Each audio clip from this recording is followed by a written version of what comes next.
तो आपको चिनाब वैली लिए चलते हैं, जहां पर एक ऐसा वाकया पेश आया जिसके बाद इंतजामिया कुछ एहतियाती इकदाम उठा रही है और इंटरनेट खदमात को भी इस इलाके के अंदर इब्तदाई मालूमात के मुताबिक थोड़ा सा कम किया गया है। या इस अफसोसनाक वाकये के बाद शुरुआती जो रिपोर्ट्स हैं कि डोडा बदरवा की एक जय वैली है जहां मुबैना जो मवेशी स्मगलर है उसकी हलाकत हुई है। और अब हमारे ज़राए ये बता रहे हैं कि इस मामले में हथियार छीनने का वाक़ा पेश आया और हथियार छीनने की कोशिश को नाकाम बनाने के दरमियान पुलिस ने एक शख्स को यहां गोली मारी है। दहशतगर्दी का इस वाक़े से कोई ताल्लुक नहीं है, ये भी कंफर्म हो रहा है। और जब झड़प हुई है तो पुलिस एहलकार एक जख्मी भी हुआ है, इब्तदाई मालूमात हैं जो हमें कंफर्म हो रहा है। जय वैली डोडा जिले में जहां पुलिस कार्रवाई के दौरान एक मुबैना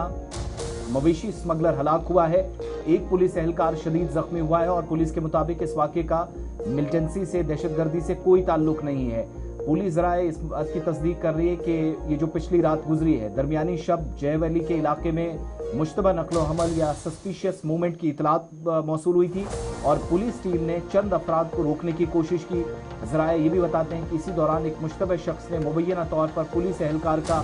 सरकारी हथियार छीनने की कोशिश की, जिस पर हाथापाई शुरू हुई और कशमकश के दौरान अचानक गोली चली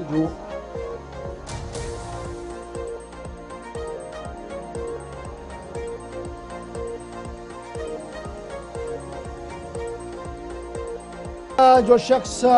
की मौत हुई है उसके बारे में कहा जा रहा है कि आरिफ हुसैन 30 साल इसकी उम्र बताई गई है। मोहम्मद इकबाल ये इसी इलाके का रहने वाला है और इब्तदाई तौर पर CRPF और जम्मू कश्मीर की इजाफी नफरी जो है वो बदरवा से रवाना कर दी गई और बड़े पैमाने पर जय वैली के अंदर कोऑर्डिनेट सर्च ऑपरेशन चलाया गया है। पहली बार इस तरीके से देखने को मिला है कि जहां पर हथियार छीनने की कोशिश की गई हो और इस ज़िम्मन में अब गोली भी चली है। वहां पर हथियार जब छीना झपटी हुई होगी तो उसमें एक नौजवान की मौत हुई है। ये कौन नौजवान है, क्या कुछ मज़ीद डिटेल्स है, सीधे अपने नुमाइंदे अर्जुन ठाकुर के पास चलेंगे। अर्जुन, अपडेट करें जी, क्या कुछ पूरी डिटेल्स है, कितने बजे का यह इंसिडेंट हुआ और अभी क्या कुछ लेटेस्ट अपडेट आपके पास है? जी मैं आपको बता दूं कि रात को 11:30 बजे की घटना है। आपने भी देखा कि सोशल मीडिया पे पहले कुछ और एंगल इस खबर को दिए जा रहे थे, टेरर एंगल भी इसमें देखा जा रहा था, लेकिन अभी जो स्पष्टीकरण पुलिस की तरफ से भी आ रहा है कि 11:30 बजे के दौरान है ये बोविन स्मगलर हो सकते हैं जो वहां पर जाई वैली के अंदर जो है एक SOG की पोस्ट को जो है क्रॉस कर रहे थे और वहां पर रात को जब उनसे रुकने के लिए कहा गया तो वो वहां से भागने लगे उनके मुताबिक और उस दौरान जो है वहां पर गोलीबारी भी हुई, क्योंकि उस समय ऐसा भी बताया जा रहा है कि क्योंकि उस इलाके में जो है आतंकवादी वो कुछ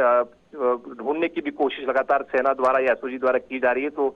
इस स्थिति में जो वहां पर गोलीबारी हुई और उस दौरान जो है उसमें से एक शख्स ने जो है बंदूक छीनने की कोशिश की SOG की जवान की और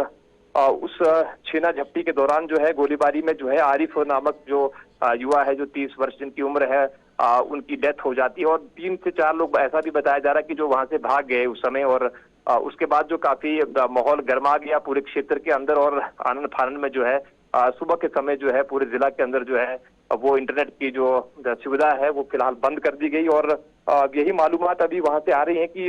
बोइंग स्मगलिंग हो सकती है, क्योंकि इसमें अभी तफ्तीश जो है वो जारी है, क्योंकि फाइनल इन्वेस्टिगेशन के बाद ही मालूम हो पाएगा कि असल वजह क्या थी। लेकिन फिलहाल 30 वर्षीय युवा जो है इसका शिकार हुआ है और क्या वो बोइंग स्मगलर था या कुछ और इसमें एंगल निकल करके सामने आते हैं, आने वाला वक्त बताएगा। लेकिन फिलहाल आरिफ जो है वहां पर, और साथ में आपको बता दूं कि 3 SOG के जवान भी छीना झपटी के दौरान जो है वो भी जख्मी हुए हैं, जिन्हें GMC डोडा और SDH भदरवा रेफर किया गया था और इसके बाद जो है ज्यादा वहां पर जो है मुश्किलातें बनने की संभावना बन गई और उसके बाद ही इंटरनेट की सुविधा को बंद कर दिया गया। और अब यही देखना होगा कि आने वाले घंटों में जो है क्या स्थितियां क्लियर होती हैं। फिलहाल भदरवा टाउन के अंदर जो है कर्फ्यू की सिचुएशन है, CRPF को जो है वो भी लगाया गया है आसपास के क्षेत्र में ताकि कोई अनटूवर्ड इंसिडेंट ना हो, क्योंकि एक यूथ की मौत हुई है। अच्छा, और ये जो युवक की मौत हुई है इसके बारे में क्या कुछ डिटेल्स है, इसका क्या कुछ फीडबैक है, किस इलाके का है, इनके घर वाले क्या कुछ कह रहे हैं? बिल्कुल, ये भद्रा के कुछ चीना इलाका है, वहां का रहने वाला आरिफ और अभी घर वालों की तरफ से, क्योंकि वहां से भी पुष्टिकरण आना बकाया है, क्योंकि आप समझ सकते हैं कि इंटरनेट की सुविधा की वजह से बहुत सारी चीजें जो है ब्लॉक कर दी गई हैं, और अभी किसी का भी वर्डिक्ट जो है वो सामने नहीं आ पा रहा है, ना फैमिली की तरफ से, ना ही बाकी एजेंसीज की तरफ से, जब तक इंटरनेट की सुविधा बहाल नहीं होती। क्योंकि अभी इन्वेस्टिगेशन अंडर इन्वेस्टिगेशन ये मामला है, तो इसलिए कोई भी इस पर ज्यादा बात या टिप्पणी नहीं करना चाहता। तो फिलहाल 30 वर्षीय जवान था। अब मालूम तो इन्वेस्टिगेशन के बाद ही हो पाएगा कि क्या कारण थे, क्या ये सच में बोइंग स्मगलिंग कर रहा था या उनके साथ मिलाउस था या नहीं था। ये चीजें अब अंडर इन्वेस्टिगेशन है, और इसमें कहीं ना कहीं पुलिस जो है उन पर भी जो है इन्वेस्टिगेशन का दायरा बढ़ सकता है, क्योंकि 30 वर्षीय जवान की जो मौत हुई है रात को एसओजी के साथ एक बंदूक छीनने की घटना में, और इसने काफी टेंस सिचुएशन पूरे इलाके के अंदर बना दी, और इसके चलते ही पूरा माहौल जो है अभी पूरे जिला के अंदर जो है गरमाया हुआ है। बहुत शुक्रिया अर्जुन ठाकुर। ये तस्वीरें भी आपके सामने, जिन जख्मी एहलकारों को इलाके में लाया गया है या वापस अस्पताल पहुंचाए गए, 3 एहलकार, अब 1 के बजाय 3, जरा करेक्शन करते चले, कि जख्मी हुए हैं, हमारे नुमाइंदा बता रहे थे। और आरिफ की मौत हुई है। अब आरिफ क्या कर रहा था, किन लोगों के साथ था, ये तो तहकीकाती अमल मुकम्मल होगा, पता चलेगा। मजीद तफसीलात का इसमें इंतजार रहेगा।